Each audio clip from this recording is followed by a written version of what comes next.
அனைவருக்கும் வணக்கம். இன்றைக்கி மே 21 2024 செவ்வாய்க்கிழமை. தினமணியில் இருக்கிற முக்கியமான நியூஸஸ் என்னென்னு பார்ப்போம். ஹெட்லைன்ஸ்லேருந்து கொஞ்சம் பேஜஸ்க்கு political news and general newses தான்.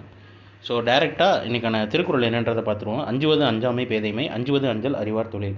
அஞ்சத்தக்கதை கண்டு அஞ்சாதிருப்பது அறியாமையாகும், அஞ்சத்தக்கதை கண்டு அஞ்சுவதே அறிவுடையாரின் தொழிலாகும்னு அறிவுடைமை அப்படின்ற அதிகாரத்தில் திருவள்ளுவர் சொல்லியிருக்காரு. உலக சாதனையுடன் தங்கம், தீப்தி ஜீவன்ஜி அசதல்னு தெரிவிச்சிருக்காங்க. ஜப்பானில் நடைபெற்ற உலக பாரா தடகள சாம்பியன்ஷிப்பில் இந்தியாவின் தீப்தி ஜீவன்ஜி மகளிருக்கான 400 மீட்டர் ஓட்டத்தில் உலக சாதனையுடன் தங்கப்பதக்கம் வென்றுள்ளார்.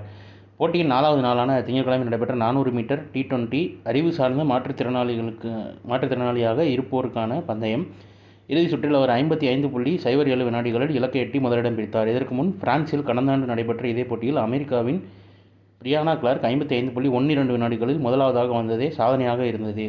அதை இவங்க முறியடித்து சாதனை புரிஞ்சிருக்கதா சொல்லியிருக்காங்க. அப்புறம் இங்கிலாந்தில் நடைபெற்ற பிரீமியர் லீக் கால்பந்து போட்டியில் 32வது சீசன் நடைப்பு சாம்பியனான மான்செஸ்டர் சிட்டி தொடர்ந்து 4வது முறையாக சாம்பியன் கோப்பையை வென்று சாதனை படைத்ததுன்னு தெரிவிச்சிருக்காங்க. அப்புறம் ரைட் சைடில் பாருங்கள், ஆசிய ரிலே இந்தியா முதலிடம் தெரிவிச்சிருக்காங்க. தாய்லாந்தில் நடைபெறும் ஆசிய ரிலே சாம்பியன்ஷிப்பில் 4x400 மீட்டர் கலப்பு அணிகள் பிரிவில் இந்தியா தேசிய சாதனையுடன் திங்கட்கிழமை தங்கம் வென்றதுன்னு தெரிவிச்சிருக்காங்க. ஸோ இன்றைக்கான நியூஸஸ் அவ்வளோதான். இதோட ஷார்ட் வெர்ஷன் தான் 1 மினிட் கரண்ட் அஃபேர் நம்ம சேனலில் இருக்குது. வேணுறவங்க அதை யூட்டிலைஸ் பண்ணிக்கோங்க. ஸோ மேலும் இன்னொரு நியூஸில் சந்திப்போம். தேங்க்யூ.